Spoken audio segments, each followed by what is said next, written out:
दोस्तों, income tax department की तरफ से आईटीआर को प्रोसेस करके रिफंड इश्यू करने का प्रोसेस एकदम फास्ट कर दिया गया है। अभी क्या हुआ था कि आईटीआर वैसे हर साल अप्रैल में चालू हो जाती है, लेकिन इस साल अप्रैल मई में शुरू ही नहीं हुई। आईटीआर फाइलिंग ही जून के अंदर करी गई थी स्टार्ट।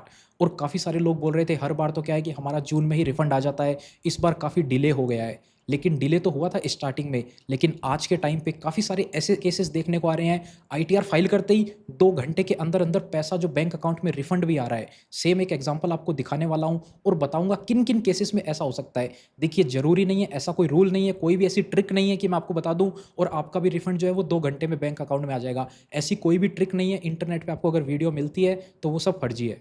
लेकिन हाँ, कुछ कुछ केसेस ऐसे हैं जहां पे रिफंड आ जाता है। वो कौन से केसेस है उसके बारे में मैं आपको जरूर बता दूंगा। जैसे कि आप ये एग्जांपल देख सकते हो, ये आईटीआर जो है, यहाँ पे आप नीचे टाइम देख सकते हो, इसको सबमिट करने का टाइम दिया गया है।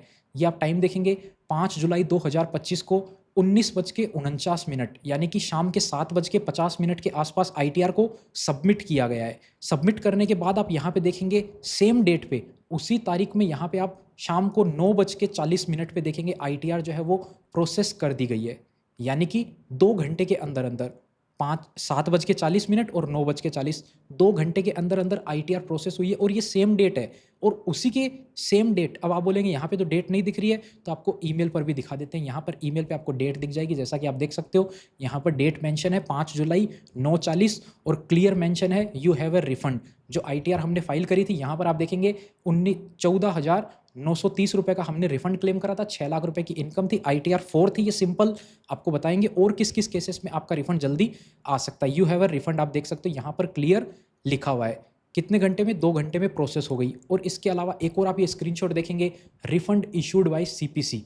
ये कितने बजे है? सेम 5 तारीख को रात को 11 बजे। प्रोसेस होने के लगभग 1.5 घंटे बाद ही रिफंड को इशू कर दिया। वो 9:30 का टाइम था, ये 11 बजे का टाइम है। और रिफंड इशू करने के, रिफंड जो है वो एनईएफटी आईएमपीएस जिससे भी इशू किया जाता है। देखिए, रिफंड इशू करने के बाद में क्या है कि 30 मिनट के अंदर अंदर पैसा आपके बैंक अकाउंट में आ जाता है। या तो कई बार क्या होता है कि ये जो ईमेल है रिफंड वाला, ये ही डिले आता है। आपका रिफंड बैंक में आ जाता है, उसके बाद में ये ईमेल आता है। तो इस केस में क्या होता है, जैसे ये मेल आया था, इसी के साथ साथ जो है वो बैंक अकाउंट में पैसा भी रिफंड आ गया था।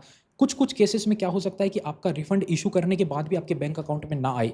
वो कौन सी कंडीशन हो सकती है? आपका बैंक अकाउंट वहाँ पर प्री वैलिडेटेड ही नहीं है इनकम टैक्स पोर्टल पर। यानी कि बैंक अकाउंट को ऐड करना होता है और ऐड करने के बाद में वो अप्रूव होना चाहिए वहाँ पे। ऐसा नहीं आपने अपनी तरफ से ऐड कर दिया, वहाँ पे बाद में जाके देखा वो तो फेल हो गया है या फिर वो अभी तक प्रोसेस में ही पड़ा है। तो वो जो है वो प्री वैलिडेट होना कंपलसरी है। अगर बैंक अकाउंट प्री वैलिडेट नहीं हो रहा है तो आईटीआर को सबमिट ना करें।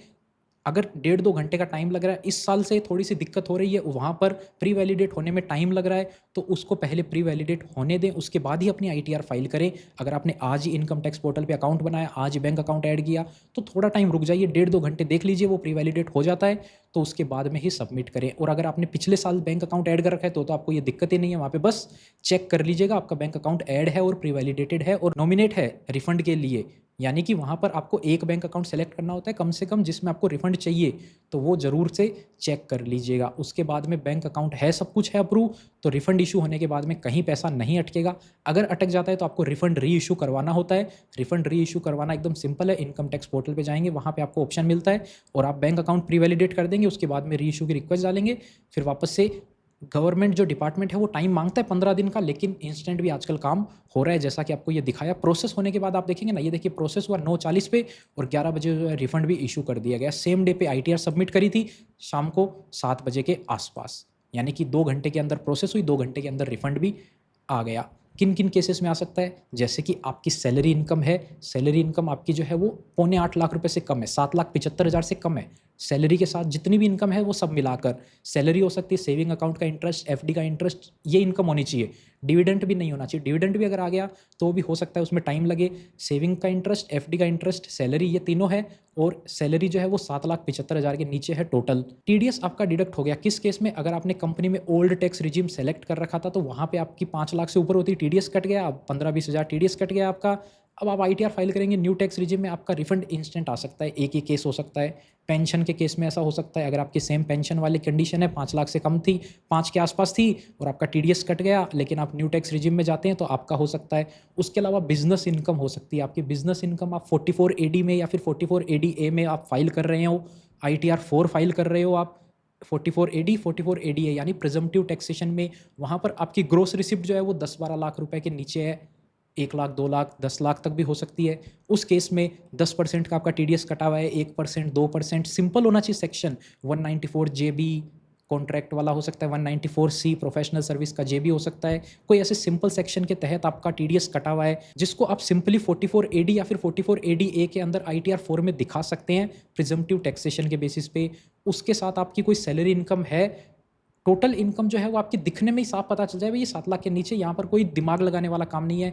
ऐसी जो सिंपल ITR है ना, वो इंस्टेंट प्रोसेस हो जाती है और इंस्टेंट रिफंड बैंक अकाउंट में भी क्रेडिट हो जाता है। लेकिन फिर वापस बोलूँगा, ऐसा कोई रूल ट्रिक वगैरह कुछ नहीं है, सारा का सारा काम गवर्नमेंट के ऊपर है, बैचेस में काम रन होता है। मोस्टली ये ट्रिक देखी गई है कि सिंपल जो ITR होती है उसको जल्दी प्रोसेस किया जाता है। अगर यहीं आपकी 44AD वाली आपकी ITR है जिसमें आपका टर्नओवर 40-50 लाख से ज़्यादा है, तो उस कंडीशन में हो सकता है डिले हो जाए। सैलरी वाली आपकी इनकम है, आपकी सैलरी दिखा रही है वहाँ पे 8.5 लाख रुपए, तो आपने डिडक्शन वगैरह क्लेम करके रिफंड लिया है, तो उस केस में हो सकता है आपका डिले हो जाए। जैसे कि आपकी सैलरी दिखा रहा है 8.5 लाख है, लेकिन आपका टीडीएस गलती से ज़्यादा कट गया और आपने ITR में भी उसको 8.5 लाख दिखा दिया, तो उस केस में आपका टीडीएस जल्दी आ सकता है रिफंड। तो ऐसे ऐसे कुछ केसेस हो सकते हैं। तो इस वीडियो में इतना ही था। उम्मीद करते हैं आपको वीडियो पसंद आई होगी और कमेंट सेक्शन में जाके बताइए कि आपका रिफंड आ गया है या फिर नहीं आया है। कितने तारीख को आपने ITR फाइल करी थी वो भी बता सकते हैं। और अगर आपको हमारे थ्रू अपनी ITR फाइल करवानी है तो डिस्क्रिप्शन में लिंक दिया गया है, वहाँ पे आप कॉन्टैक्ट कर सकते हैं। मिलते हैं आपसे फिर किसी नए और इंटरेस्टिंग वीडियो में। तब तक के लिए अपना ख्याल रखिएगा।